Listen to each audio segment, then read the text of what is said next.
কয়েক ঘন্টা অথবা সারাদিন হাড় ভাঙা খাটুনি খেটেছে, রিক্সা চালাইছে, গাড়ি চালাইছে, আড়াই মনের বস্তা মাথায় করে টেনেছে, চিন্তা ভাবনা করেছে। এরপরে যখন এই লোকটি কয়েক ঘন্টা মাত্র নিদ্রা গেল, আরাম পেল, মস্তিষ্ক হালকা হয়ে গেল, হার্টবিট কমে গেল, হাতের পায়ের কর্মোদ্দীপনা বেড়ে গেল, নতুন করে আবার কাজ করার জন্য সুযোগ এসে গেল। দুনিয়ার মানুষকে কর্মক্ষম রাখার জন্য আল্লাহ পাক ঘুমকে বানিয়েছেন নিয়ামত। সুবহানাল্লাহ। ওয়া মিন আয়াতিহি মানামুকুম বিল-লাইলি ওয়ান-নাহারি ওয়াবতিগাউ মিন ফাদলিহি। আল্লাহ পাক বলেন, তোমাদের রাত আর দিনের বেলায় নিদ্রা যাওয়া, এবং এটাই হচ্ছে তার অনুগ্রহ। রাত আর দিনের নিদ্রা যাওয়ার পরে আমার অনুগ্রহ অর্থাৎ রিজিক তালাশ করার জন্য শরীরের ভিতরে, মনের ভিতরে, হাত পায়ের মধ্যে কর্মের উদ্দীপনা আমি তোমাদের দিয়ে দেই। মহাবিজ্ঞানী আল্লাহ রাব্বুল আলামিনের এই বিশাল কুদরত এবং দয়া, যে মানুষকে তিনি ক্লান্তি দূর করার জন্য তিনি ঘুম দিয়েছেন, আলহামদুলিল্লাহ বলি। অনেক মানুষ আছে ঘুমাইতে পারে না, ঘুমানোর জন্য ফেনার গান খায়, ঘুমানোর জন্য ভেলিয়াম খায়, সিডাক্সিন খায়, রিল্যাক্সিন খায়, কত অক্সিজেন অক্সিজেন কত কিছু খায়, তারপরেও ঘুম আসে না। এই ঘুম যার আসে না, বিরাট নিয়ামত থেকে বঞ্চিত। ঘুম একটি নিয়ামত, আলহামদুলিল্লাহ বলি, আলহামদুলিল্লাহ বলি, বিশাল নিয়ামত ঘুম। আল্লাহ যে সমস্ত নিয়ামত আমাদের জন্ম থেকে শুরু করে এ পর্যন্ত বডির মধ্যে দিছেন, মৃত্যুর আগে আল্লাহ যেন একটিও কেড়ে না নেন, বলি আমিন। আল্লাহ রাব্বুল আলামিনের পরে বলেন, وَجَعَلْنَا اللَّيْلَ لِبَاسًا وَجَعَلْنَا النَّهَارَ مَعَاشًا। আর রাতকে করেছি আচ্ছাদন, আবরণ, দিনকে রুজি কামাবার জন্য ব্যবস্থা করে দিয়েছি। দিনের বেলা রুজি কামাবে, দিনের বেলায় ঘুমায় থাকবেন না। বহুত মানুষ আছে সকাল বেলায় ঘুম দিল, 12টা 1টা বাজে গেল। উর্দুতে ছোটবেলায় পড়েছিলাম, জিসনে সোয়া উসনে খোয়া, যে ঘুমাইলো সব সর্বনাশ করলো। অসময় ঘুমানো, অসময় ঘুমানো সর্বনাশ হয়ে যাবে সব। এই জন্য আল্লাহ পাক বলেছেন, দিনটারে বানাইছি রুজি কামাবার জন্য। রুজি কামাও, রুজি কামানো এটা একটা ইবাদত। রুজি কামানো কি? হালাল রুজি কামাবেন, ইবাদত। আপনি যে আপনার স্ত্রীকে একটা ব্লাউজ কিনে দেন, কাপড় চোপড়, প্রয়োজনীয় কসমেটিক্স কিনে দেন, আপনি যে বাজার ঘাট করেন, সব হালাল পয়সা যদি হয়, সাদকা দেওয়ার মতো সমান সওয়াব হবে। রুজি কামাইতে হবে, এটা আল্লাহ পাকের হুকুম, রুজি কামাও। ফাইদা কুদিয়াতিস সালাত ফান্তাশিরু ফিল আরদ ওয়াবতাগু মিন ফাদলিল্লাহ। সুবহানাল্লাহ বলেন। নামাজ যখন শেষ হয়ে গেল, ফাইদা কুদিয়াতিস সালাত, নামাজ যখন শেষ হয়ে গেল, ফান্তাশিরু ফিল আরদ, তখন জমিনে ছড়িয়ে পড়ো আর আমার অনুগ্রহ, রিজক অনুসন্ধান করো। সুবহানাল্লাহ। আল্লাহ রাব্বুল আলামিন তার হাবিব সম্পর্কে বলেন, তাবারাকাল্লাযী নাযালাল ফুরকানা আলা আবদিহি লিয়াকুনা লিল আলামিনা নাযীরা। অতীব বরকতশালী সে আল্লাহ রাব্বুল আলামিন, যিনি তার বান্দার উপরে ফুরকান অবতীর্ণ করেছেন, যাতে করে তিনি তার কওমের কাছে দাওয়াত পৌঁছান। এ কথা বলা হয় নাই, লিয়াকুনা লিল আলামিনা নাযীরা, বিশ্ববাসীর কাছে যেন তিনি দাওয়াত পৌঁছাতে পারেন, আল্লাহর সম্পর্কে, জাহান্নাম সম্পর্কে ভীতি প্রদর্শন করাতে পারেন, জান্নাতের সুসংবাদ দিতে পারেন, হেদায়েতের দাওয়াত পৌঁছে দিতে পারেন। এই জন্য আমি রাসূলকে পাঠিয়েছি তাম বিশ্বের সমস্ত মানুষের জন্য। সুবহানাল্লাহ বিহামদিহি, তিনি সকলের জন্য। তার সম্মান আর মর্যাদা আল্লাহ রাব্বুল আলামিন এমন ভাবে পেশ করলেন, তার মর্যাদা এত বেশি, নবীর মর্যাদা এত বেশি, মুহাম্মদ সাল্লাল্লাহু আলাইহি ওয়াসাল্লাম যদি উম্মতের কোন ব্যাপারে যদি বলেন হ্যাঁ, অমনি উম্মতের জন্য তা হালাল হয়ে যায়। সুবহানাল্লাহ। কি আছে এমন যে তার মুখের কথা নেই, কোন পরামর্শের ধার ধারে না, মুখের কথাটা কি? আইন। রাসূল যদি বলেন হ্যাঁ, উম্মতের জন্য কি হয়? হালাল। রাসূল বলছেন না, উম্মতের জন্য কি হয়ে গেল? হারাম হয়ে গেল। সুবহানাল্লাহ। এটা হচ্ছে আল্লাহ তার রাসূলকে লেজিসলেটিভ পাওয়ার, আইন তৈরি করার অধিকার আল্লাহ তার হাবিবকে দিয়েছেন। রাসূল ছিলেন শারে, শরীয়ত প্রণেতা। হালাল হারামের সীমারেখা কোরআনে যা আছে এতগুলি শেষ নয়। হালাল হারামের সীমারেখা রাসূল পাককে প্রদান করার জন্য, নির্ধারণ করার জন্য আল্লাহ পাক তাকে পারমিশন দিয়েছেন, পাওয়ার দিয়েছেন। ওয়ামা আতাকুমুর রাসূলু ফাখুযুহু ওয়ামা নাহাকুম আনহু ফান্তাহু। এই আয়াত দিয়ে প্রমাণিত হয় রাসূল তোমাদের জন্য যা দেন তা গ্রহণ করো, যা নিষেধ করেন তার থেকে বিরত থাকো, ফিরে থাকো। রাসূল পাক সাল্লাল্লাহু আলাইহি ওয়াসাল্লামের ইজ্জত সম্মান এভাবে আল্লাহ দান করলেন। হ্যাঁ বললে হালাল হয়ে যায়, না বললে হারাম হয়ে যায়। রাসূলের মর্যাদা এত বেশি, তিনি যদি পথ চলেন, পা উঁচু করলে আর শাফির পর্যন্ত চলে যান। তিনি যদি আল্লাহর দরবারে মুনাজাত করেন, মুনাজাত করতে দেরি আছে, কবুল হতে দেরি নাই। হাত তোলা লাগে না, হাত তোলা লাগে না। আমরা যে হাত তুলে মুনাজাত করি, রাসূল সাল্লাল্লাহু আলাইহি ওয়াসাল্লাম হাত তুলেছেন, আবার অনেক সময় হাত তোলেন। কোন সময় হাত, হাদিস শরীফে এসেছে এভাবে হাত উঁচু করেছেন আকাশের দিকে। হাদিস শরীফে এসেছে বগলের সাদা চামড়া দেখা গিয়েছে, এভাবে আল্লাহর কাছে দুহাত তুলে, দুহাত প্রসারিত করে আল্লাহর কাছে কামনা করেছেন। এমন সত্তা, মনে এরাদা করতে দেরি, কবুল হতে দেরি নেই। হাদিস শরীফে এসেছে হযরত আবু হুরায়রা রাদিয়াল্লাহু তাআলা আনহু একবার রাসূল করিম সাল্লাল্লাহু আলাইহি ওয়াসাল্লামের দরবারে কাঁদতেছিলেন। হুজুর জিজ্ঞেস করলেন, আবু হুরায়রা তুমি কাঁদো কেন? হযরত আবু হুরায়রা বলেন, হুজুর আমার মা আমাকে মেরেছে, আমি সেই জন্য কাঁদতেছি। হুজুর বলেন, মা তোমাকে মারলো কেন? কোনো বেয়াদবি করেছো নাকি? তিনি বললেন, না কোনো বেয়াদবি করি নাই, তবে মারলো কেন? হযরত আবু হুরায়রা বলেন, হুজুর আমার মা হচ্ছেন মুশরিকা, আমার মা কাফের। আমি অনেক রাত হয়েছিল বাড়ি ফিরতে, আমার মা জিজ্ঞেস করলো এত রাত কোথায় ছিলি? আমি বললাম, মা তাম পৃথিবী যে কদম মোবারক চুমতে পারলে নিজেকে ধন্য মনে করে, আমি সেই রাসূলের দরবারে ছিলাম, আসতে দেরি হয়ে গেছে। ইয়া রাসূলুল্লাহ, আপনার নাম শোনা মাত্র আমার মায়ের গায়ে আগুন জ্বলে গেল। সহ্য করতে না পেরে আমাকে মায়ের আরম্ভ করে দিল। বলল, আবু হুরায়রা হয় আমার বাড়ি ছাড়বি, না হয় মুহাম্মদ সাল্লাল্লাহু আলাইহি ওয়াসাল্লামের ঘর ছাড়বি, কোনটা করবি কর। আমি বললাম, মা তোমার গায়ে যত শক্তি আছে সমস্ত শক্তি দিয়ে তুমি আমাকে প্রহার করো, আমি তামাম তোমার বাড়িটা শুদ্ধা তামাম দুনিয়া ছেড়ে দিতে পারি, কিন্তু রাসূল পাক সাল্লাল্লাহু আলাইহি ওয়াসাল্লামের কদম মোবারক ছাড়তে পারি না। ভাইরা আমার, হযরতে আবু হুরায়রা কাঁদতেছেন। আল্লাহর নবী বলেন, তুমি কাঁদো কেন? তোমার মা তোমাকে মেরেছেন, আমি এখানে কি করব? এখানে তো আমি কোনো দখল আন্দাজ করতে পারি না, আমি কি করতে পারি? এখানে ইন্টারফেয়ার তো আমি করতে পারি না, মা তোমারে মেরেছে।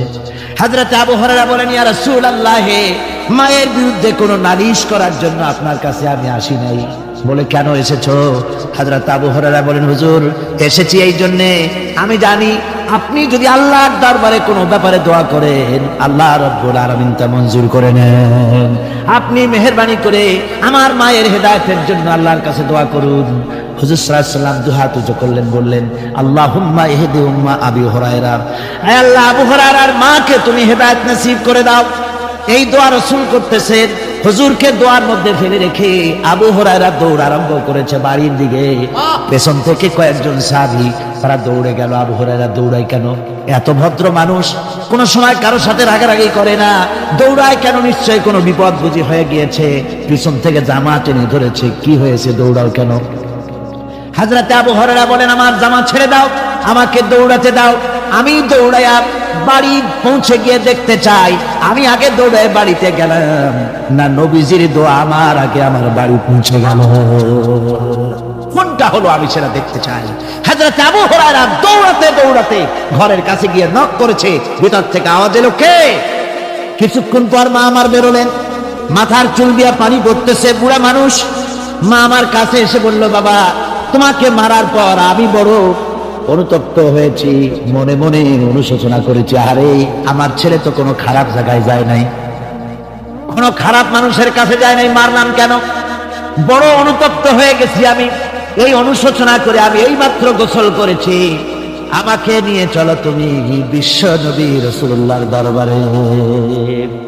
আমার ভাইরা, রাসূল পাক সাল্লাল্লাহু আলাইহি ওয়াসাল্লাম আল্লাহর নবী এমন এক মহান সত্তা ছিলেন যে তিনি দোয়া আল্লাহর দরবারে হাত উঁচু করতে দেরি আছে, কিন্তু দোয়া কবুল হতে দেরি নাই।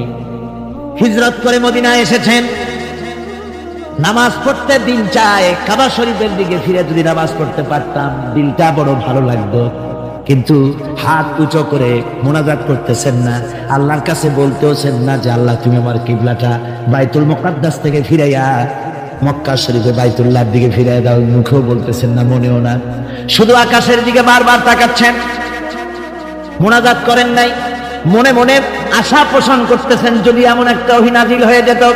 আল্লাহ রাব্বুল আলামিন সঙ্গে সঙ্গে রাসূল জোহরের নামাজ পড়তেছিলেন, 2 রাকাত পড়া হয়ে গেছে, এমন সময় ওহী নাজিল হয়ে গেল, قد نرى تقلب وجهك في السماء। ও নবী, আমি দেখতে পেয়েছি বারবার আপনি আকাশের দিকে তাকাচ্ছেন, সুবহানাল্লাহ, আমি দেখতে পেয়েছি। فلنولينك قبلة طاها فول وجهك شطر المسجد الحرام।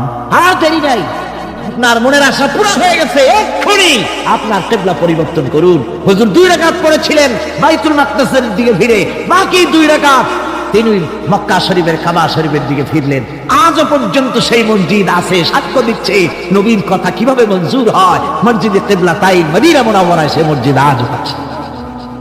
ভাইরা আমার, রাসূল পাক সাল্লাল্লাহু আলাইহি ওয়াসাল্লাম এত বড় মর্যাদা সম্পন্ন ব্যক্তিত্ব, মহান ব্যক্তিত্বের উম্মতের মধ্যে আল্লাহ আমাদের শামিল করেছেন। শুকরিয়া স্বরূপ আমরা পড়ি আলহামদুলিল্লাহ, জোরে সোরে পড়েন আলহামদুলিল্লাহ। আমার ভাইরা, মর্যাদা এত বেশি আল্লাহ রাসূলকে আল্লাহ রাব্বুল আলামিন দান করেছেন। এই পৃথিবীতে কোন মানুষের সঙ্গে যদি আপনি বেয়াদবি করেন, তিনি আপনার বাপ হোক, তিনি আপনার মা হন, অথবা আপনার উস্তাদ হন, অথবা আপনার পীর হন, যে কেউ হোক না কেন, কারো সঙ্গে যদি কোনো বেয়াদবি হয়ে যায় তো শুধু একটা বেয়াদবি ছাড়া আর কিছুই না। কিন্তু নবীজির সঙ্গে যদি কেউ বেয়াদবি করে, সেটা শুধু বেয়াদবি থাকে না, কুফরি হয়ে যায়। কি হয়ে যায়? কুফরি হয়ে যায়। রাসূলুল্লাহকে কেউ তাওহীন করলে, অসম্মান করলে, সমালোচনা করলে কাফের হয়ে যায়, বুঝলেন কি হয়ে যায়? কত বড় মর্যাদা। রাসূল পাক সাল্লাল্লাহু আলাইহি ওয়াসাল্লাম আর সামনে সাহাবায়ে কেরাম বসা, হুজুর কথা বলছেন, সাহাবায়ে কেরাম তারাও কথা বলছেন। কথা বলতে বলতে এক পর্যায়ে সাহাবীদের গলার আওয়াজ বড় হয়ে গেছে, হুজুরের গলার আওয়াজ শোনা যায় না, সাহাবীদের গলার আওয়াজটা বড় হয়ে গেল। আল্লাহ রাব্বুল আলামিন এতটুকু বরদাস্ত করলেন, আমার নবীর গলার আওয়াজের চাইতে তোমাদের আওয়াজ বড় হলো কেন? সঙ্গে সঙ্গে ওহী নাজিল হয়ে গেল। আল্লাহ রাব্বুল আলামিন বলেন, ইয়া আইয়ুহাল্লাযীনা আমানু লা তারফাউ আসওয়াতাকুম ফাওকা সাউতিন নবী। ও বিশ্বাসীরা, খবরদার, তোমরা যারা ঈমান এনেছো শোনো, তোমাদের গলার আওয়াজ যেন আমার নবীর গলার আওয়াজের চাইতে বড় না হয়ে যায়। যদি তা হয়, আনতাহবাতা আমাল, জীবনের সমস্ত ভালো কাজগুলি আমি আল্লাহ বরবাদ করে দেব। আজ পর্যন্ত এই আয়াতে কারিমা রাসূল পাক সাল্লাল্লাহু আলাইহি ওয়াসাল্লামের রওজায়ে আতহারের সামনে সবুজ সাইনবোর্ডের উপরে সোনার অক্ষর দিয়ে এই আয়াতে কারিমা লেখা রয়েছে, সুবহানাল্লাহ। সর্বকালের, সর্বযুগের সর্বশ্রেষ্ঠ মহামানব, সর্বশ্রেষ্ঠ বিশ্বনবী, আল্লাহর পরে যার মর্যাদা, তিনি হচ্ছেন মুহাম্মদ রাসূলুল্লাহ সাল্লাল্লাহু আলাইহি ওয়াসাল্লাম। তার অনুসরণ করা ইবাদত, তার অনুসরণ করা কি? আর তার নাফরমানি করা কুফরি।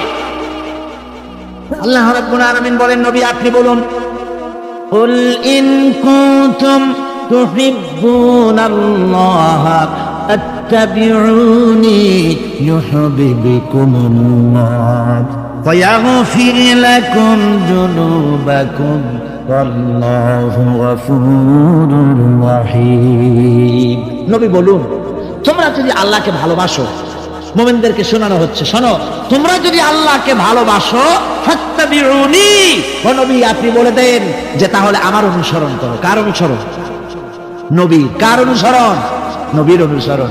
আল্লাহরে যদি ভালোবাসো, এ দাবি যদি সত্য হয়, আমার অনুসরণ করো। আর আমার অনুসরণ যদি করো, আল্লাহ পাক বলেন, নবী শোনায় দেন, আপনার অনুসরণ যারা করবে আল্লাহ তাদেরকে ভালোবাসবেন। আর শুধুই ভালোবাসবেন না, তামাম জিন্দেগির সকল গুনাহ খাতা রব্বুল আলামিন মাফ করে দিবেন। জীবনের সব গুনাহ মাফ হয়ে যাবে যদি হুজুরের অনুসরণ করা যায়। বিশ্বকবি কবি সম্রাট আল্লামা ইকবাল রাহমাতুল্লাহ আলাইহি বলেছেন, কি মোহাম্মদ সে वफा तूने तू हम तेरे हैं ये जहां चीज ही क्या लोह कलम तेरे हैं। মুহাম্মদ সাল্লাল্লাহু আলাইহি ওয়াসাল্লামের সঙ্গে মুহাব্বতের পর আকাশ আর জমিন তো দূরের কথা, লৌহ কলম পর্যন্ত আমি আল্লাহ তোমার জন্য করে দেব। তুমি মুহাম্মদের হয়ে যাও সাল্লাল্লাহু আলাইহি ওয়াসাল্লাম, তার অনুসরণ করো, তার অনুকরণ করো জীবনের সব ক্ষেত্রে। ভাইরা আমার, তিনি হচ্ছেন আদর্শ। ভালো করে শুনুন, এই পৃথিবীতে কোন পীর সাহেব, কোন খাজা বাবা, কোন মাওলানা সাহেব আর অন্ধ অনুকরণ করা যাবে না। যাবে চোখ বুঝে, চোখ বুঝে, বিনা প্রশ্নে, বিনা তর্কে যার অনুসরণ করতে হবে তিনি হচ্ছেন মুহাম্মদ রাসূলুল্লাহ সাল্লাল্লাহু আলাইহি ওয়াসাল্লাম। বিনা প্রশ্নে। কোন পীর সাহেব বললেন সকালবেলায় 10,000 বার আল্লাহু আল্লাহু করো, আল্লাহ আল্লাহ আসতে হু জোরে, অথবা লা ইলাহা ইল্লাল্লাহ 500 বার জিকির করো, লা ইলাহা আসতে ইল্লাল্লাহ জোরে। আর ইল্লাল্লাহ কোন কোন মুরিদরা তো এত জোরে করে তাতে কলব থাকলেও পারে গেলেও পারে। আপনি ওই পীর সাহেবের কথা মতো এই জিকির করবেন, আপনাকে দেখতে হবে রাসূলুল্লাহ সাল্লাল্লাহু আলাইহি ওয়াসাল্লাম এইরকম জিকির করেছেন কিনা। ঠিক কিনা বলেন? সাহাবায়ে কেরাম রিদওয়ানুল্লাহি তাআলা আলাইহিম আজমাইন তারা এরকম জিকির করেছেন কিনা। যদি রাসূল এরকম জিকির করে থাকেন, সাহাবায়ে কেরাম এরকম জিকির করে থাকেন, অবশ্যই সেই জিকির আমরা করব। ঠিক কিনা? অন্ধভাবে কাউকে গ্রহণ করব না। কেউ পাগড়ি বাঁধলো, পেছনটা 6 হাত লম্বা রাখলো, আমার পীর সাহেব, সেই জন্য আমি বুঝি আমিও 6 হাতের জায়গায় বরকতের জন্য 12 হাত একেবারে লম্বা করে টানতে টানতে আসবে রাস্তার উপর, এরকম করব না। জামাটা কেমন হবে, মোষটা কেমনে কাটবো, দাড়িটা কিভাবে রাখবো, টুপিটা কিভাবে লাগাবো, খানা কিভাবে খাবো, তারপরে কিভাবে কি করব আর না করব, সবটার মানদণ্ড হচ্ছেন কে? উসওয়ায়ে হাসানা। ওয়াকাদ কানা লাকুম ফি রাসূলিল্লাহি উসওয়াতুন হাসানা। গ্রহণযোগ্য একমাত্র মহত্তম আদর্শ হচ্ছে তোমাদের রাসূল। তাকে দিয়ে গ্রহণ করতে হবে। পায়ের নখটা কেমনে কাটবে, মাথার চুলটা কেমনে কাটবে, আদর্শ হচ্ছে মুহাম্মদ রাসূলুল্লাহ সাল্লাল্লাহু আলাইহি ওয়াসাল্লাম। ওই রাসূলের অনুসরণ অনুকরণ করে কোন পীর সাহেব, কোন মাওলানা সাহেব যদি বলে, তাহলে তাকে অনুসরণ করা যাবে। তবে মিলায় দেখতে হবে যে কথা ঠিক আছে কিনা, উনি যা বলছেন, উনি যা করছেন ওইটা ঠিক আছে কিনা। তাহলে তা না হলে ধোকায় পড়ে যেতে হবে। কি যে করতে হবে? ধোকায় পড়ে যেতে হবে। আজকাল তো নানান রকম বাইর হয়েছে, বুঝলেন না? নামের আগে সৃষ্টি লাগায় দেয়। ওই যে ঢাকার কাছে এক জায়গায় একটা সদরদ্দি সৃষ্টি হইল, তারপরে তাকে উঠায় দেওয়ার জন্য কত সংগ্রাম হলো, কত মানুষ মরলো। আপনার পত্রিকা পড়েন নাই? সে বলেছে রোজা না রাখলে চলবে, ইফতার আসরের সময় করলে হবে, আর রোজার দিন দুপুরের সময় চিড়ে চিড়ে খাইলে অসুবিধা নেই, বুঝলেন? যশোরে গেলাম, সেখানে শুনলাম সেই পাকিস্তান আমলে এক পীর নাকি আসতে রয়েছে, বলে গেছে ভাই আসল পর্দা মনের পর্দা, এর থেকে বাইরের কোনো পর্দা না। লোক দেখা না পর্দাটা করে লাভ কি? আসল পর্দা মনের পর্দা। তারপরে মনে মনে নামাজ পড়ো, মনে মনে রোজা রাখো, মনে মনে হজ করো, যাকাত দাও, মনটা সাফ হয়ে গেলে তোমার আর কোনো অসুবিধা নাই। এই মনের পীর আসলো, আমি সেই এলাকায় গেলাম, যাইয়া শুনি এই রকমের কাম করছে। আমি বললাম ওই লোকটা যদি আবার আসে আম গাছের সাথে বান্ধা ধুয়ে, তারপরে সে যখন বলবে যে আমার তো পেশাব পায়খানা করা লাগবে, আমারে ছাড়ো, তোমরা বলবা যে না ছাড়া যাবে না। মনে মনে যদি নামাজ পড়া যায়, মনে মনে পেশাব পায়খানা করুন। যদি বলে আমার ক্ষুধা লাগছে অথবা পানি পান করবে, তৃষ্ণা লেগেছে, বলতে হবে। মনে মনে যদি রোজা রাখা যায়, তো মনে মনে খাওয়া দাওয়ার কামটা সারিয়ে নেন, মেহরবানি করে। এই ধরনের কিছু সংখ্যক লোক বেরিয়েছে, যাদেরকে লোকেরা সাহাবীদের চাইতে, নবীদের চাইতেও বড় মনে করে। আশ্চর্য কথা, বিভিন্ন জায়গায় এ ধরনের পীর হয়, তাদের আবার নওরোজ অনুষ্ঠান হয়, তাদের জন্ম দিবসে তাদেরকে গোসল করানো হয়, সেই গোসলের পানি আবার মুরিদেরা খায়। জোরে কর নাউজুবিল্লাহ, জোরে কর নাউজুবিল্লাহ।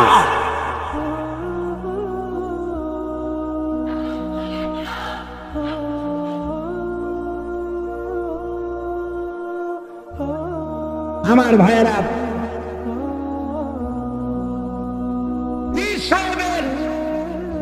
গোসল করা পানির ভিতরে মুসলমানদের জন্য কোনো বরকত নাই। আছে কোনো বরকত? প্রশ্নে ওঠে না। তার শরীরের কত জায়গা ধুয়ে পানি পড়তেছে, আর সেইটা মুরিদরা খায়। লজ্জা নাই, শরম নাই, ঘৃণা পর্যন্ত নাই। খুলনার এক এলাকা আছে, এক পীর সাহেব, তার মুরিদরা তার পায়ের বুড়ো আঙ্গুল চষে, চুষতে চুষতে প্রায় ঘা বানায় ফেলেছে। তা আমি মুরিদদের জিজ্ঞেস করলাম যে তোমরা এরকম পা আঙ্গুল চষো কেন? কয় যে হুজুরের মারেফত পায়ের আঙ্গুল দিয়ে পেটের মধ্যে ঢুকবে, সেই জন্য। কি ধরনের খোরাফাত, কি বিদআত! রাসূল পাক সাল্লাল্লাহু আলাইহি ওয়াসাল্লাম যা করেন নাই, সাহাবায়ে কেরাম যা করেন নাই, সেগুলি চালু হয়ে গেছে সমাজে। এর থেকে বাঁচতে হবে, আপনাকে মনে রাখতে হবে, কলিজার মধ্যে ঈমান রাখতে হবে। কোন পীর সাহেব, কোন মাওলানা সাহেব ফু দিয়া আমার ভাগ্য ভালো বানায় দেবে অথবা আমাকে ভাগ্য নষ্ট করে দিবে, আমি আল্লাহর কসম তো বিশ্বাস করি না। আমার ভাগ্য,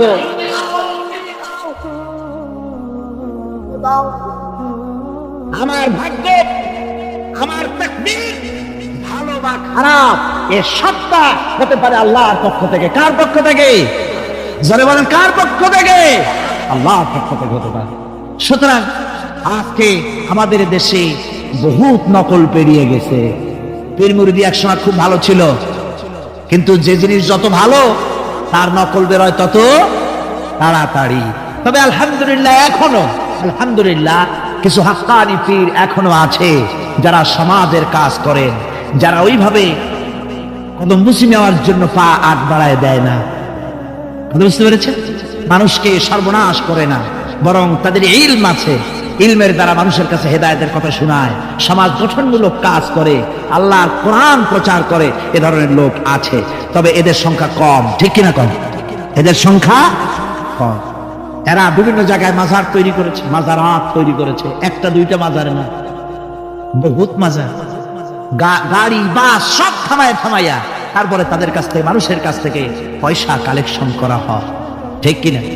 এই যে পয়সা কালেকশন করা হলো, আমি জিজ্ঞেস করি, এই টাকাগুলো যে কালেকশন করা হলো, দেওয়া হলো, এই টাকা দিয়ে কবরে যে শো আছে, ওই টাকা দিয়ে তিনি কি কোনো ফায়দা পান? টাকা দরকার কার? জীবিত মানুষের না মরা মানুষের? তো কমন সেন্স নাই কেন মুসলমানের? যিনি ইন্তেকাল করেছেন, মাটির মধ্যে শুয়ে আছেন, তারে টাকা দেই কেন? উনি কি এই কমলার সিজনে কমলা কিনে খাবেন?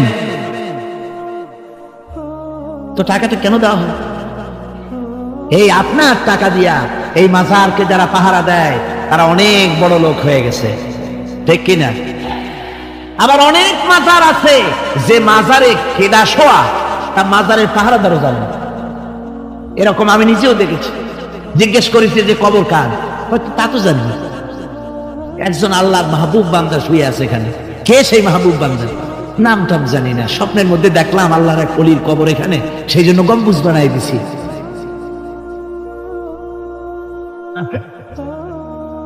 একটা রিসালার মধ্যে দেখেছি, একটা রিসালার মধ্যে লেখা হয়েছে যে একজন পীর সাহেবের এক মুরিদ ছিল। তো পীর সাহেবের বাড়িতে এক মাজার আছে, সেই মাজারকে কেন্দ্র করে প্রতি বছর ওরস হয়। মুরিদ সে গরিব মানুষ, ব্যবসা বাণিজ্য করে খায়। তারপরে সে, তার একটা গাধা ছিল, সে গাধার উপরে সওয়ার হয়ে বাজার ঘাট করতো, মালপত্র আনা নেওয়া করে ওই গিয়ে তার জীবিকা নির্বাহ। একদিন তার গাধাটা মারা গেল। সে রিসালার মধ্যে লেখা হয়েছে যে লোকটা তখন গাধা মরেছে, এর আর কিচ্ছু নাই, জমি জমাও নাই, খাবে কি করে? খুব দুঃখ পেল মনে। আর এই গাধা যদি মরে কুলে পড়ে থাকে তাহলে দুর্গন্ধ হবে। সেই জন্য রাস্তার পাশে ঝুপড়ি, তার একটা বাড়ি, ওই বাড়ির পাশেই রাস্তা, রাস্তার পাশেই একটা কবর খুঁড়িয়া তার মধ্যে গাধারে শোয়াই দিয়া দাফন টাফন করিয়া কবরের পাশে বসে আর দুশ্চিন্তা করতেছে যে আমি এরপরে বাঁচবো কি করে, খাবো কি, ঘুমায় মানে চোখ বুঝে বুঝে কাঁপতেছে। এমন সময় ওইটা ছিল বাজারে যাওয়ার রাস্তা, লোকজন বাজারের দিকে যাচ্ছে, যাওয়ার সময় চিন্তা করলো যে এখানে তো কোনোদিন মাজার দেখিনি, এখানে একটা লোক কাঁদতেছে মাজারের কাছে বসে, না জানি কোনো অলি আল্লাহ কবর হবে বোধ হয়। এরপরে লোকেরা বাজার থেকে ফেরার সময় দেখে যে হ্যাঁ ওই সেই লোকটা এখনো কাঁদতেছে।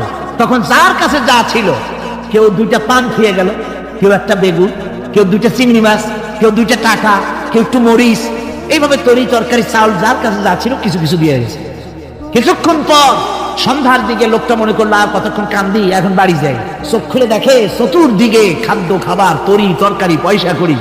কই যে মাশাআল্লাহ, শুনছিলাম হাতি বাঁচতেও লাখ টাকা, মরলেও লাখ টাকা। সে কথা যে গাধার ব্যাপারে খাটে তা তো জানি না, এই গাধা মরেও তো আমার বাঁচায় গেছে। এখন ওই কবরের উপরে, গাধার কবরের উপরে চাদর টাদর চড়ায় চড়ায় দিয়া ওইখানে জুজ্জাক করে বসছে। বছর খানিক চলে গেল, লোকেরা পয়সা করি দেওয়া শুরু করলো। এরপরে সেখানে সে ইট পাটকেল জোগাড় করলো, একটা বিল্ডিং তৈরি করলো, সামনে সাইনবোর্ড লাগাই দিল হযরত গেদাস আর রহমাতুল্লাহ আলাইহির মাজার। মানুষ প্রতি বছর ওর সেখানে জমা হচ্ছে, টাকার অভাব নাই। এখন এই লোক যার মুরিদ, সেই পীর সাহেবের কাছে অন্যরা এসে কয় হুজুর আপনার মাজারের আর বরকত কি, আপনার মুরিদের মাজারের কাছে মানুষ ভরা, টাকার অভাব নাই। পীর সাহেব কৌতূহল হলো যে ও আবার একটা মাজার পাইল কোন। তারপরে একদিন ওই মুরিদকে ডেকে বললো, বাবা সত্যি কথাটা আমারে কয়, এই মাজার কার? মুরিদ কয় যে হুজুর আপনি আমার ওস্তাদ, আপনার কাছেই সব শিখছি, কিন্তু এই কথা কাউকে বলবেন না। বলল না, বল না কি হয়েছে, মাজারটা কার? বললো যে হুজুর যে গাধাটা নিয়ে ব্যবসা করতাম, ওই গাধাটা মরে গেল, তারে কবরে দিয়েছি, এরপরে পরে এই ঘটনা হয়েছে। পীর সাহেব কয় আমি আরো চিন্তা করছিলাম যে না জানি কোনো সত্যি কোনো পীর সাহেবের মাজার, অসুবিধা হয় নাই, তোমার ওখানে যে তার কবর, ওইটার মায়ের কবর হলো আমার বাড়িতে। মানে ওই বাচ্চা গাধাটা পীর সাহেব দিয়েছিল তারে। আমার ভাইরা আপনারা আশ্চর্য হবেন, বাংলাদেশে এরকম বহুত মাজার আছে, সে মাজারের কোনো ঠিকানা নাই, কার মাজার তারও কোনো খোঁজ খবর নাই। মানুষকে শোষণ করে টাকা পয়সা লুণ্ঠন করা হতেছে। মাজারেরটা হলে তার উপরে চাদর দেওয়া লাগবে, আগরবাতি দিতে হবে, মোমবাতি দিতে হবে, গোলাপ পানি ছিটাতে হবে। কোথায় পেয়েছেন, কোন হাদিসে পেয়েছেন? মাজারে যদি চাদর দিতে হতো, রাসূল পাক সাল্লাল্লাহু আলাইহি ওয়াসাল্লামের কবরের উপরে লোকেরা সুতার চাদর দিত না, নিজের কলিজা বাইর করে কলিজা দিয়ে চাদর বিছায় দিত হুজুরের মাজারের উপরে। জান্নাতুল বাকিতে গিয়ে দেখুন, জান্নাতুল বাকিতে আছে শহাদায়ে উহুদ আছে, সেখানে সাহাবায়ে কেরাম আছে, আজওয়াজে মুতাহহারাত আছে, বানাতে রাসূল, ইবনে রাসূল, আহলে বাইত সেখানে শুয়ে আছেন। হযরত ওসমান রাদিয়াল্লাহু তাআলা আনহুর মতো লোক সেখানে ঘুমিয়ে আছেন। রাইসুল মুফাসসিরিন হযরত ইবনে মাসউদ রাদিয়াল্লাহু তাআলা আনহু সেখানে ঘুমিয়ে আছেন। হযরত ইবনে আব্বাসের উনি ওখানে, ওনার কবর হচ্ছে গিয়ে তায়েফে। এ ধরনের ইতিহাসের মধ্যে এসছে জান্নাতুল বাকির মধ্যে কমসে কম 10,000 সাহাবায়ে কেরামদের মাজার আছে। সুবহানাল্লাহ। যায় দেখেন তো জান্নাতুল বাকিতে একটা চাদর আছে নাকি? যারা হজ করতে গেছেন কোন চাদর দেখেছেন? আগরবাতি আছে, মোমবাতি আছে, গোলাপ পানি আছে। সুতরাং এই বিদআত থেকে বাঁচতে হবে মুসলমানদেরকে। মুসলমানদের সাথে সম্পর্ক মসজিদে, মুসলমানদের সাথে সম্পর্ক কিসের? অবশ্যই মাজারের সাথে সম্পর্ক নয়। মাজারের সাথে সম্পর্ক শুধু এতটুকু, আল্লাহর ওলিদের মাজারকে ঘেরাও দিয়ে সুন্দর করে রাখুন, যাতে করে অপবিত্র না হয়। লোকেরা কেউ যদি আসে জিয়ারত করার সুযোগ পায়, শিরক বিদআত থেকে মুক্ত হয়ে অতটুকুন করা যেতে পারে। কিন্তু বিশাল আকারের গম্বুজ করে লাইট জ্বালাতে হবে, আগরবাতি মোমবাতি দিতে হবে, এটা সম্পূর্ণ বিদআত। এক শ্রেণীর লোকেরা এগুলি করে ব্যবসা করতেছে। সেই জন্য বলছি যে আমাদের ইত্তেবা করতে হবে রাসূলের। কার ইত্তেবা করতে হবে? যা রাসূল করেন নাই, যা সাহাবায়ে কেরাম করেন নাই, তা আমরা করতে পারি না।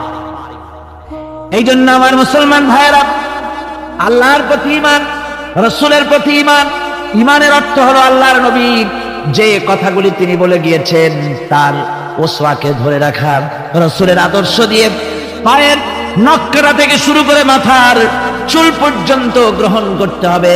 নবী মুহাম্মদ রাসূলুল্লাহ সাল্লাল্লাহু আলাইহি ওয়াসাল্লামের তিনি যেভাবে যা করেছেন তার উল্টা পাল্টা একটাও করা যাবে না, সব করতে হবে কার কথা মতো?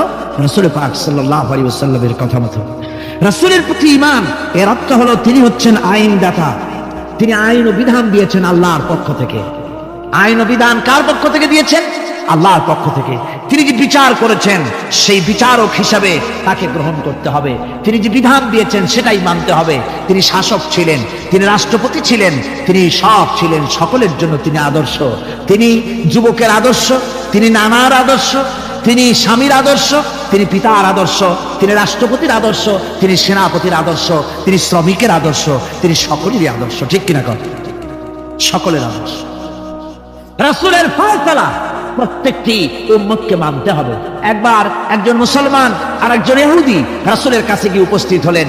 ইহুদি গিয়ে নালিশ করলো হুজুরের কাছে মুসলমানের বিরুদ্ধে। হুজুর সাল্লাল্লাহু আলাইহি ওয়াসাল্লাম সে নালিশ শুনে তিনি ফয়সালা দিলেন ইহুদির পক্ষে। মুসলমান ব্যক্তি অসন্তুষ্ট হয়ে গেল। তিনি চলে গেলেন হযরত ওমরের কাছে, গিয়ে বললেন, ভাই ওমর, একটা জিনিসের বিচারের সানি করার জন্য আপনার কাছে এসেছে। কি সানি? বলে যে মুহাম্মদ সাল্লাল্লাহু আলাইহি ওয়াসাল্লামের কাছে গিয়েছিলাম, তিনি এই বিচারটা করলেন, আমি মুসলমান, নামাজ পড়ি, চাঁদা দিই, জিহাদে যাই, আর আমার পক্ষে রায় না দিয়ে রায় দিলেন তিনি ইহুদির পক্ষে। আপনি মেহেরবানি করে বিচারের সানিটা করে দেন। হযরত ওমর বলছেন, অবশ্যই আমি সানি করব, বসো। হযরত ওমর ঘরে চলে গেলেন। ঘরের ভিতর থেকে একটা তরবারি নিয়ে এলেন। তরবারিকে খাপ মুক্ত করে তিনি বললেন, আল্লাহর বান্দা, যে ব্যক্তি মুহাম্মদ রাসূলুল্লাহ সাল্লাল্লাহু আলাইহি ওয়াসাল্লামের ফয়সালা করে দেওয়ার পর আর ফয়সালার সানি করতে আসে, ওর সানিটা, ওর ফয়সালাটা এরকম করে করে দিতে হয়। তরবারি দিয়ে আঘাত দিলেন, লোকটি দুই টুকরা হয়ে পড়ে গেল। আমার বন্ধুগণ, সারা এলাকায় সারা পড়ে গেল, মুসলমান। হযরত ওমর মুসলমান হত্যা করেছেন। আর ওই নিহত ব্যক্তি আত্মীয় স্বজনরা দিয়ত দাবি করতে এলো। আল্লাহ রাসূলের কাছে আল্লাহ পাক জানিয়ে দিলেন যে এই লোক হযরত ওমর কোন মুসলমান হত্যা করেনি। হযরত ওমর যাকে হত্যা করেছে সে ব্যক্তি মুনাফিক। সে ব্যক্তি কি? মুনাফিক। অর্থাৎ হে রাসূল, আপনি ফয়সালা দেওয়ার পর সেই ফয়সালা যে মানে না, দ্বিধাদ্বন্দ্বে ভোগে, ওই ফয়সালা গ্রহণ করতে রাজি হয় না, সে মুমিন নয়, মুসলমান হিসেবে দাবি করতে পারে না, আর জমিনে বেঁচে থাকার অধিকারও সে হারিয়ে ফেলে। আমার মুসলমান ভাইরা, আল্লাহ রাব্বুল আলামিন আমাদের জন্য এভাবে করে তিনি আমাদের রাসূল পাক সাল্লাল্লাহু আলাইহি ওয়াসাল্লামকে দিয়েছেন, উসওয়া করে দিয়েছেন। তার ইতাআত করা, তার আনুগত্য করা দুনিয়াবাসীদের জন্য ফরজ করে দেওয়া হয়েছে। আল্লাহ রাব্বুল আলামিন বলেন, ওমান আরসালনা মির রাসূলিন ইল্লা লিইউতা'a বিইذনিল্লাহ। আমি যে রাসূল পাঠিয়েছি তাদের আনুগত্য করতে আমি বাধ্য করে দিয়েছি। তাদের আনুগত্য শুধু এই জন্যই করতে হবে লোকদেরকে, যেহেতু তারা নির্দেশ করেন আল্লাহর হুকুম অনুযায়ী। আল্লাহর নির্দেশ অনুযায়ী নবীদের আনুগত্য সকলেরই করা লাগবে। আল্লাহ পাক বলেন, যে ব্যক্তি রাসূলের আনুগত্য করে সেজন্য আমি আল্লাহ রাব্বুল আলামিনের আনুগত্য করলো। জোরে বলেন সুবহানাল্লাহ। এরপরে আল্লাহ রাব্বুল আলামিন বলেছেন, ইয়া আইয়ুহাল্লাযীনা আমানু আতিউল্লাহা ওয়া আতিউর রাসূল ওয়া লা তুবতিলু আমালাকুম। আল্লাহ পাক বলেন, ও বিশ্বাসীরা, তোমরা আনুগত্য করো আল্লাহর এবং আনুগত্য করো রাসূলের। কোন ব্যাপারে? কোন তো আনুগত্য যে আল্লাহ করতে বললেন আল্লাহর এবং রাসূলের, কোন ব্যাপারে আনুগত্য? সমস্ত ব্যাপারে, জীবনের সকল অঙ্গনে আনুগত্য করতে হবে। কার?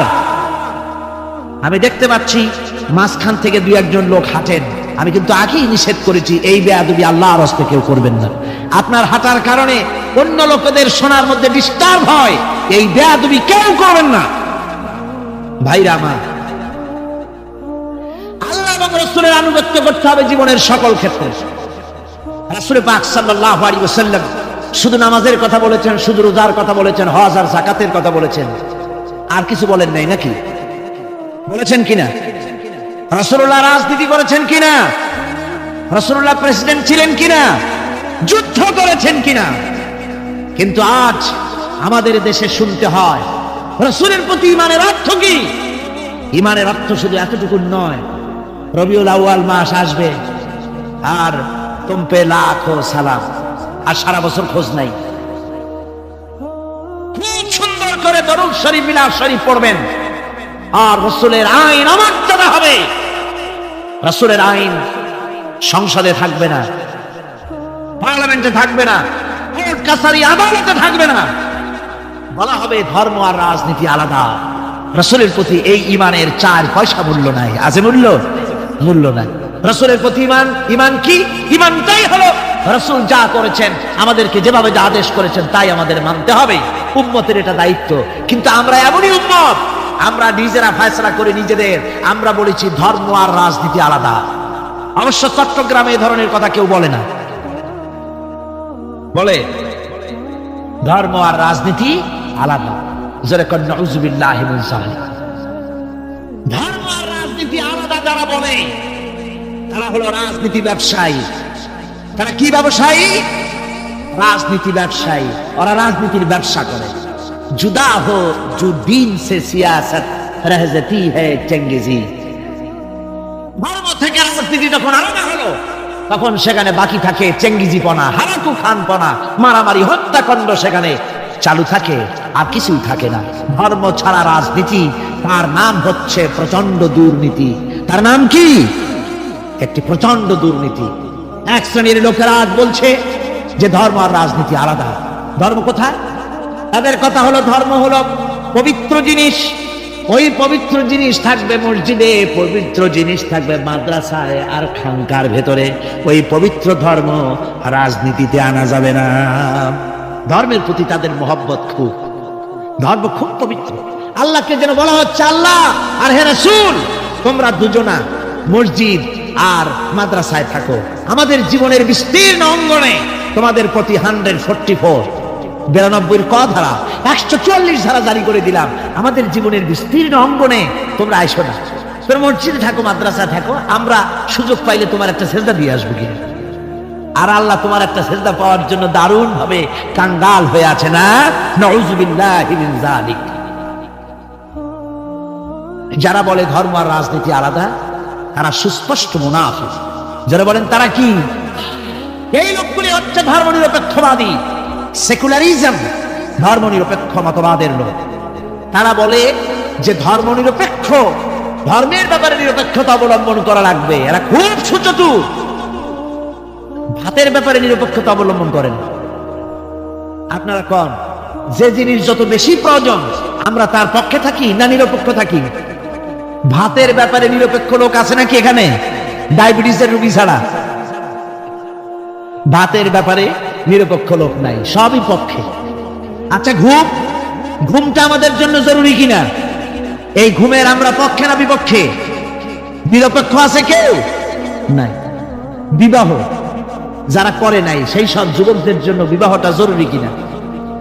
এই জরুরি বিষয়ের প্রতি যুবকদের কি মত? এ ব্যাপারে কি নিরপেক্ষ না পক্ষে? খুব জোরেই বলেছে পক্ষে। তাহলে বোঝা গেল যে জিনিস যত বেশি জরুরি আমরা সেইটার পক্ষে, আর যেটা জরুরত নাই আমরা সেটা পক্ষে নাই। তাহলে ধর্ম কি এতই অজরুরি বিষয় যে এইটার ব্যাপারে আমরা শুধু নিরপেক্ষ হয়ে থাকবো? নাউযুবিল্লাহি মিন যালিক। ধর্মের ব্যাপারে নিরপেক্ষতা অবলম্বনকারী একটা রাজনৈতিক দল আমাদের দেশে কাজ করতেছে, ঠিক কিনা? ধর্ম নিরপেক্ষ মতবাদের সপক্ষে তারা কোরআনে কারীমের আয়াত বলে। তারা বলে মৌলভী সাহেবরা কি বুখারী পড়ে নাই? বুখারীর মধ্যে আছে লাকুম দীনুকুম ওয়ালিয়া দীন। আর অনুসারীরা তখন চিন্তা করে, বাপরে, আমাদের নেতি খান বুখারীও পড়ে। আজীব তামাশা। লা ইকরাহা ফিদ্দীন, এর মধ্যে ধর্ম নিরপেক্ষতার গন্ধ নাই। সূরাটির নাম হচ্ছে সূরা কাফিরুন। সূরাটির নাম কি? কাফেররা বলেছিল, হে মুহাম্মদ সাল্লাল্লাহু আলাইহি ওয়াসাল্লাম, ধর্মের ব্যাপারে আমাদের ভিতরে বড় ঝগড়াঝাটি প্রায় লেগে থাকে, সুতরাং ধর্ম নিয়ে বাড়াবাড়ি না করে আসো, আমরা এক কাজ করি, তোমরা কিছুদিন আমাদের মুখ প্রতিমাগুলির সামনে এসে একটু পূজা দিয়ে যাও, আর আমরাও কয়েকদিন তোমাদের মসজিদে গিয়ে আল্লাহর সেজদা দিয়ে আসবো। এইভাবে আমরা ধর্মকে 50-50 ভাগাভাগি করে নেই। কাফেরেরা, তোমরা যার ইবাদত করো আমরা তার ইবাদত করি না, আবার আমরা যার ইবাদত করি তোমরা তার ইবাদত করো না। সুতরাং লাকুম দীনুকুম ওয়ালিয়া দীন, সুতরাং তোমাদের ধর্ম তোমাদের জন্য, আমাদের ধর্ম আমাদের জন্য। তার মানে তোমরা তোমাদের ধর্ম নিয়ে থাকো, আমরা আমাদের ধর্ম নিয়ে থাকি। এটা কি নিরপেক্ষের কথা না পক্ষের কথা হলো? ওই বেওকুফরা তারা মানুষকে বিভ্রান্ত করতে চায়, কোরআনে কারীমের আয়াতকে নাজায়েজ তরিকায় তারা ব্যবহার করে। আবার বলে লা ইকরাহা ফিদ্দীন, মৌলবীরা জানে না ধর্মের মধ্যে বাড়াবাড়ি নাই। কত বড় মুফাসসির একজন, ধর্মের মধ্যে বাড়াবাড়ি নেই। লা ইকরাহা ফিদ্দীন, ধর্মে বাড়াবাড়ি এটা কিসের কথা? এ কথাটা হচ্ছে মুসলমানদেরকে বলা হচ্ছে অমুসলিমদেরকে বাধ্যতামূলক ভাবে ভয় দেখিয়ে, প্রলোভন দেখিয়ে, ত্রাস সৃষ্টি করে কোন ক্রমে তাদেরকে মুসলমান বানানো যাবে না। ইচ্ছে করে যদি কেউ আসে ইসলামের সৌন্দর্য মুগ্ধ হয়ে, মোস্ট ওয়েলকাম, তাকে গ্রহণ করে। বাড়াবাড়ি করা যাবে না, ভয় দেখানো যাবে না, লোভ দেখানো যাবে না। এটা হলো লা ইকরাহা ফিদ্দীন। আর এই বেওকুফরা এই আয়াতকেও নিয়েছে তাদের ধর্ম নিরপেক্ষতার ক্ষেত্রে। আমি জিজ্ঞেস করতে চাই, সেকুলারিজম দিয়ে তাদের মন মস্তিষ্ক ভরপুর সেসব ভাইদেরকে জিজ্ঞেস করি, বিবেক দিয়ে চিন্তা করুন, ধর্ম নিরপেক্ষ আপনি কেন হবেন? দুনিয়ার কোন পয়গম্বর কি ধর্মের ব্যাপারে নিরপেক্ষ ছিলেন? আপনি যার উম্মত, আমরা যার উম্মত, বিশ্বনবী তিনি কি ধর্মের ব্যাপারে নিরপেক্ষ ছিলেন? রাসূলুল্লাহ রীতিমতো রাষ্ট্রপ্রধান ছিলেন, প্রেসিডেন্ট ছিলেন। সুবহানাল্লাহ পড়ে 12.5 লক্ষ বর্গ মাইল শাসন করেছেন। প্রেসিডেন্ট ছিলেন মুহাম্মদ রাসূলুল্লাহ সাল্লাল্লাহু আলাইহি ওয়াসাল্লাম। জীবনে বহু যুদ্ধ করেছেন, এই যুদ্ধের কমান্ডার ইন চিফ ছিলেন, প্রধান সেনাপতি ছিলেন। সশস্ত্র যুদ্ধ করেছেন, মোকাবেলা করেছেন অস্ত্র নিয়ে। শ্রমিক হয়ে কাজ করেছেন, শ্রম সমস্যার সমাধান করেছেন। মসজিদে নববী ছিল এই রাজনীতির প্রাণ কেন্দ্র। মসজিদে নববী কি ছিল? রাজনীতির প্রাণ কেন্দ্র। রাসূলুল্লাহ এখানে বসেই রোম, শাম, পারস্য বিজয়ের পরিকল্পনা করতেন। এখানে বসেই উহুদ, বদর, হুনাইন, ইয়ারমুক যুদ্ধের সৈন্য রিক্রুট করেছেন মসজিদ নববীর ভেতরে বসে। এখানে বসে রাষ্ট্রদূতদের সঙ্গে সাক্ষাৎ প্রদান করেছেন, বিচার ফয়সালা করেছেন মসজিদের মধ্যে। আর আজ বলা হয় মসজিদের মধ্যে রাজনীতি বলতে দেওয়া হবে না। মসজিদের মধ্যে কেউ কি ইলেকশনের কথা, মসজিদের মধ্যে কেউ কি তার দলের কথা বলে? বলে কোরআনের রাজনীতির কথা। কিসের রাজনীতির কথা বলে?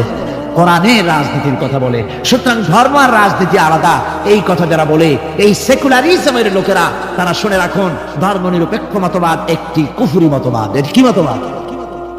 জোরে বলতে হবে, এটা কি মতবাদ? এটি একটি কুফরি মতবাদ। ধর্ম নিরপেক্ষতার মানে হচ্ছে ধর্মহীনতা। ধর্ম নিরপেক্ষতার মানে কি? ধর্মহীনতা। ওরা কোনদিন সব সময় বলবে ধর্মকে ব্যবহার করতেছে রাজনীতিতে। বেচারা তোমরাও ধর্মের কথা বলো না, তা ওরা বলবে না। ওরা ওদের কর্মীদেরকে কখনো নামাজের কথা বলবে না। যদি বলে, তা বলে এই জন্য, তোমরা নামাজ পড়ো মসজিদে যাইয়া দেখো কেউ রাজনীতির কথা বলে নাকি। নামাজ পড়ার জন্য নয়, রাজনীতি কেউ করে নাকি তা দেখার জন্য, গোয়েন্দাগিরি করার জন্য। হায় রে কপাল পোড়ার দল। আমার দেশে এই ভণ্ডামি ছিল না। ধর্ম নিরপেক্ষ মতবাদ একটা ভণ্ডামি। জোরে বলেন, এটা কি? আমার দেশে এটা ছিল না। এই ভণ্ডামি বলে ধর্ম নিরপেক্ষতার রাজনীতি বাংলাদেশে ছিল না।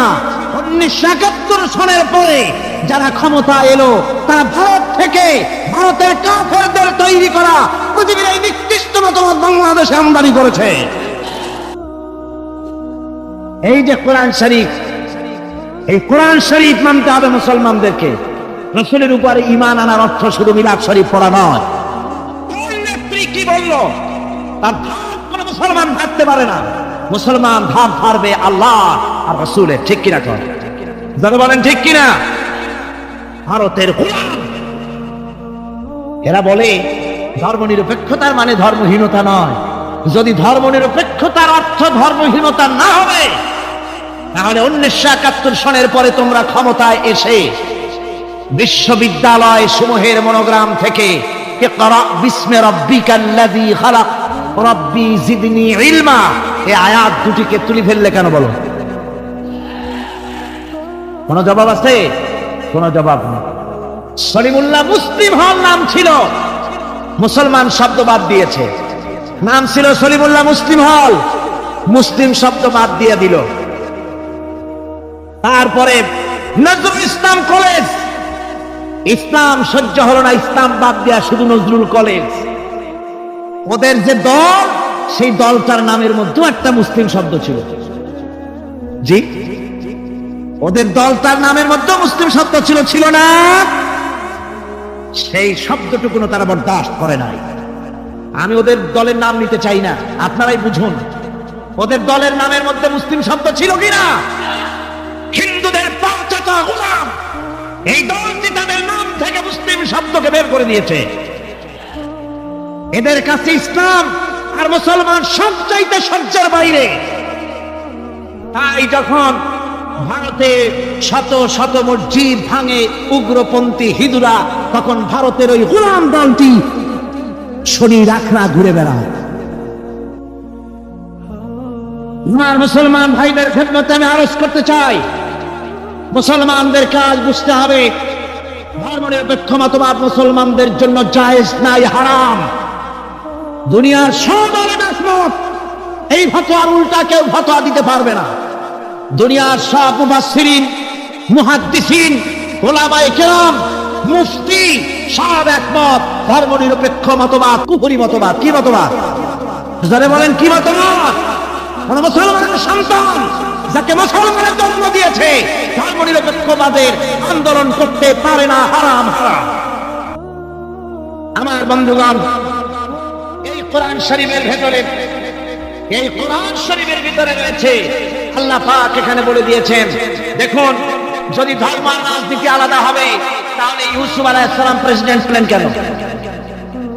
সূরা ইউসুফ আছে না কোরআন শরীফে? হযরত ইউসুফ আলাইহিস সালাম জেলে গিয়েছিলেন, দীর্ঘদিন জেলে ছিলেন। জেল থেকে বেরিয়ে এসে মিশরের অর্থ এবং খাদ্য দুটি মন্ত্রণালয়ের দায়িত্বশীল মন্ত্রী হয়েছিলেন, আছে কোরআন শরীফে। গোটা মিশরের প্রেসিডেন্ট হয়েছিলেন, আছে কোরআনে। সুলাইমান আলাইহিস সালাম গোটা পৃথিবীর প্রেসিডেন্ট ছিলেন, আছে কোরআনে। মুহাম্মদ সাল্লাল্লাহু আলাইহি ওয়াসাল্লাম প্রেসিডেন্ট ছিলেন, আছে কোরআনে। সর্বত্র পয়গম্বরেরা রাজনীতি করেছেন। এই দুশ্চরিত্র লোকগুলি ভারতের গোলামেরা, তাদের কথা হলো আলেম ওলামারা রাজনীতি করবে না, ধর্মীয় মাহফিলে রাজনীতি হবে না, বাংলাদেশ তোমার বাপের সম্পত্তি, এমন ভাবে কথা বলে বাংলাদেশে ধর্ম নিয়ে রাজনীতি করতে দেওয়া হবে না। মনে হয় যেন বাপ এই বাংলাদেশের বাপের সম্পত্তি আর আমরা ঘর জামাই থাকি।